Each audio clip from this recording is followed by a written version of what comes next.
Sugar মাম্মির কথায় রাসেল মিয়া যদি বলতো আই উঠতো, রাসেল মিয়া যদি বলতো আই বসতো। সেই সুগার মাম্মিই কিন্তু আসল আমার এই সংসারটা ভাঙার পিছনে কারণ সেই সুগার মাম্মির সাথে তার অবৈধ সম্পর্ক ছিল।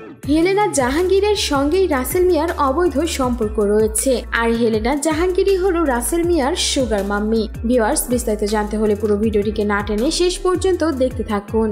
আপা যদি বলতো আই রাসেল তুমি এখন এখান থেকে যাও, ও দৌড়া ভেগে যেত। আর যদি আই রাসেল তুমি এখন এটা করো, সাথে সাথে যেহেতু সে আমাকে মানে উঠতো আবার কথা করে আবার কথা। সম্প্রতি কিছুক্ষণ আগে সংবাদ সম্মেলনে বর্ষা চৌধুরী রাসেল মিয়ার সুগার মাম্মি এবং লিভ টুগেদার নিয়ে কথা বলেছেন, যেখানে তিনি হেলেনা জাহাঙ্গীরকে ইঙ্গিত করেছেন। তিনি বলেন, সুগার মাম্মির কথা অনুসারেই রাখি রাসেল উঠে আর বসে, ডানে যেতে বললে ডানে যাবে, যা করতে বললে তাই করবে, এমনকি নিজের জানটাও দিয়ে দেবে। আর রাসেল বলতো আমি তার জন্য জীবন দিতে প্রস্তুত, সেই ব্যক্তি সহ্য করতে পারে নাই আমার সুখটা।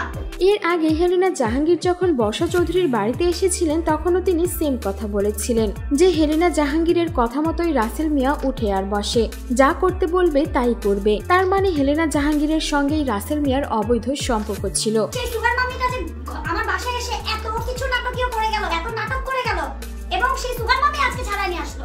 রাসেল মিয়া আর বর্ষা চৌধুরীর সুখ দেখতে না পেরেই নাকি রাসেল মিয়ার এই সুগার মাম্মি বর্ষা চৌধুরীর সংসারটা ভেঙে দিয়েছে, কারণ রাসেল মিয়ার সঙ্গে তার অবৈধ সম্পর্ক আর লিভ টুগেদার চলতো। গতকালকেই রাসেল মিয়াকে জেল থেকে জামিন দেওয়া হয়েছে, আর এই জামিন দেওয়ার পেছনে নাকি এই সুগার মাম্মি রয়েছে, অর্থাৎ হেলেনা জাহাঙ্গীর। বর্ষা চৌধুরী এটাও বলেন, ওই সুগার মাম্মি আমার বাড়িতে এসে এত নাটক করে গেল, আর শেষমেশ কিনা সেই গিয়ে রাসেল মিয়াকে জেল থেকেও ছাড়িয়ে নিল। তিনি সেখানে নাম উল্লেখ করেননি, তবে ইঙ্গিতপূর্ণ এমন কিছু কথা বলেছেন যা শোনার পর দর্শকদের আর বুঝতে বাকি নেই যে এই সুগার মাম্মি আর কেউ নয়, হেলেনা জাহাঙ্গীর নিজেই ছিলেন। তার কুচক্রের কারণেই আজকে বর্ষা চৌধুরীর এমন দশা।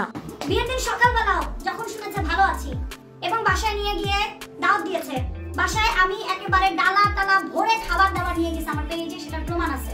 বর্ষা চৌধুরীকে প্রতিনিয়ত হুমকি দেওয়া হচ্ছে এই কেসটি তুলে নেওয়ার জন্য, তাই তিনি এটাও বলেন, আপনারা সবাই সাক্ষী থাকবেন, আমি যদি কোনো কিছু ভাবে মারা যাই, যেমন রোড অ্যাক্সিডেন্ট, আত্মহত্যা, যে কোনো কিছু, এর জন্য দায়ী থাকবে রাসেল মিয়া, তার পুরো গ্যাং আর ওই সুগার মাম্মি। এমনকি বর্ষা চৌধুরীর উপর হওয়া সব নির্যাতনের পেছনে নাকি এই সুগার মাম্মিরই হাত ছিল।